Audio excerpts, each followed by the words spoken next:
यहाँ उपस्थित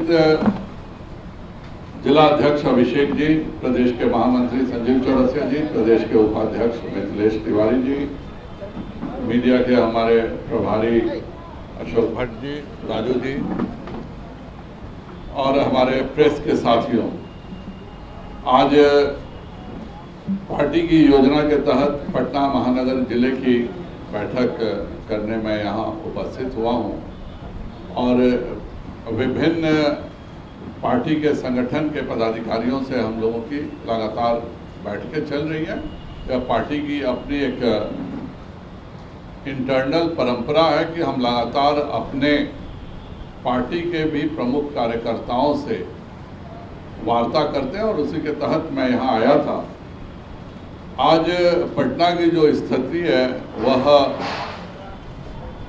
एक कहें कि अकल्पनीय स्थिति कह सकते हैं। इतिहास में पहली बार होता है कि एक वारंटी को मंत्री बनाया जाता है। मुख्यमंत्री को खूब अच्छे से पता था कि वह वारंटी है, उसके बावजूद उन्होंने उसको मंत्री बनाया। सही स्थिति में यह कहूं कि माननीय जी आज के समय में एक रबर स्टैंप मुख्यमंत्री हो चुके हैं और रबर स्टैंप को जैसे हाथ एक आदेश देता है कि यहाँ मोहर पड़ना है, तो वैसे ही मुख्यमंत्री ने मंत्री बनाया। फिर कल सुबह अचानक रबर स्टैंप जी को आदेश आया कि नहीं, इनको विधि के बदले गन्ना दिया जाए। तुरंत उन्होंने उसका पालन करते हुए विधि के बदले गन्ना विभाग दे दिया। रात में फिर आदेश आया कि नहीं, इनको अभी हटा दीजिए, तो उनको हटा दिया गया। आप सभी ने प्रिंट मीडिया में ही निकला है कि हमारे जो पूर्व गन्ना मंत्री थे रात को सोते हैं गन्ना मंत्री रहते हैं, सुबह होता है तो विधि मंत्री हो जाते हैं। तो यह पूरी सरकार अव्यवस्था की सरकार हो गई है और इसके कारण एक प्रशासन में भी पकड़ समाप्त हो चुका है। मैं आज सुबह समस्तीपुर गया था और वहाँ हमारे मंडल के प्रभारी की हत्या होती है और उस हत्या में पूरे तौर पर पुलिस की संलिप्तता होती है। पहली बार मैं जाकर यह देखा कि हमारे स्वर्गवीर स्वर्णकार जी की हत्या हुई तो उसमें जो दिल कुमार भारती जी थे, जो थाना अध्यक्ष थे, उनको लाइन हाजिर किया जाता है, लेकिन लाइन हाजिर करके मुख्यालय नहीं बुलाया जाता है। जानबूझकर खानपुर थाना में ही छोड़ दिया जाता है जिससे कि वह केस को मैनेज कर सकें।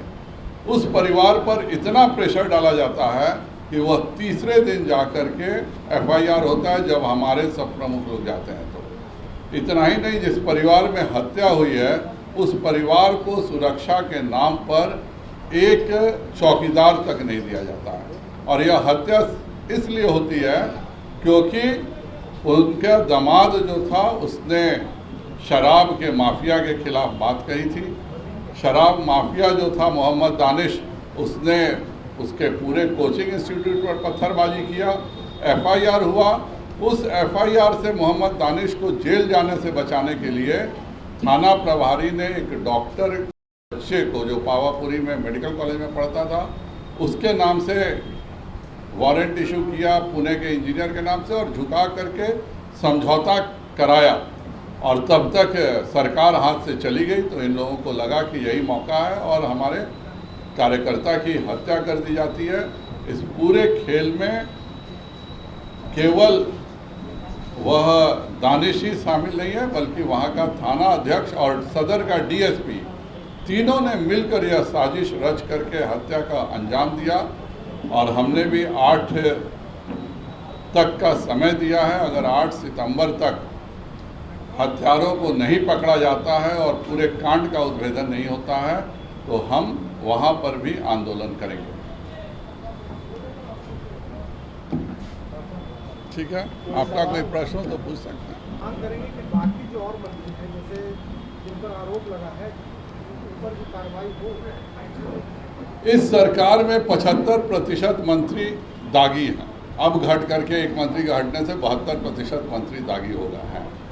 यह सरकार का दुर्भाग्य है कि आज से 32 वर्ष पहले जो लोग साइकिल चोरी करने का काम करते थे, जो लोग सड़कों पर राहजनी करते थे, उस तरह के लोग आज कैबिनेट मंत्री बन गए हैं। चूँकि वह 90 से 2005 के दशक में साइकिल चोरी बंद करके और माफिया का काम करने लगे, शराब माफिया बन गए। शराब में उन्होंने कितनी हत्याएं कराई उसकी भी गिनती नहीं है।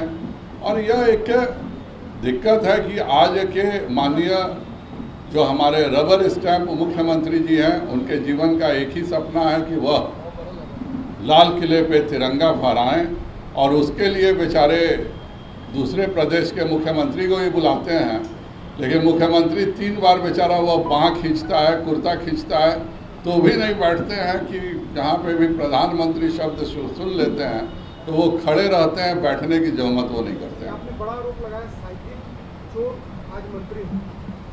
बिल्कुल, आप इतिहास उठा के देख लीजिए इनका, यह बिल्कुल साफ है।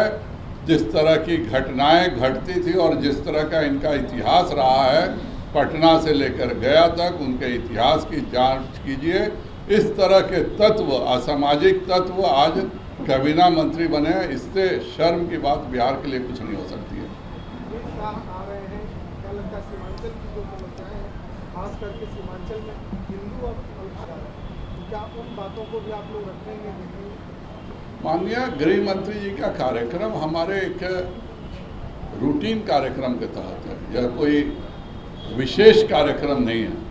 अभी आपने देखा कि हमने जगदीशपुर में एक बड़ा कार्यक्रम अप्रैल में किया था, जुलाई में एक बड़ा कार्यक्रम हमने पटना में किया था, और उसी के तहत एक बड़ा कार्यक्रम हम सीमांचल में कर रहे हैं।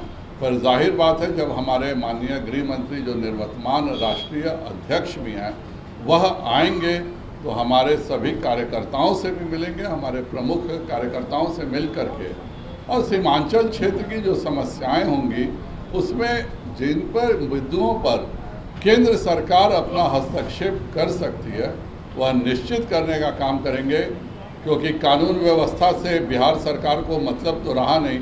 अब बिहार सरकार के सीआईडी का एक ही काम रह गया है कि जब बिहार में आईबीआई अथवा सीबीआई आए तो उसकी रिपोर्टिंग करने का काम सीआईडी कर रही है। अपराधियों की रिपोर्टिंग करने के काम से बिहार के सीआईडी को मुक्त किया जा चुका है।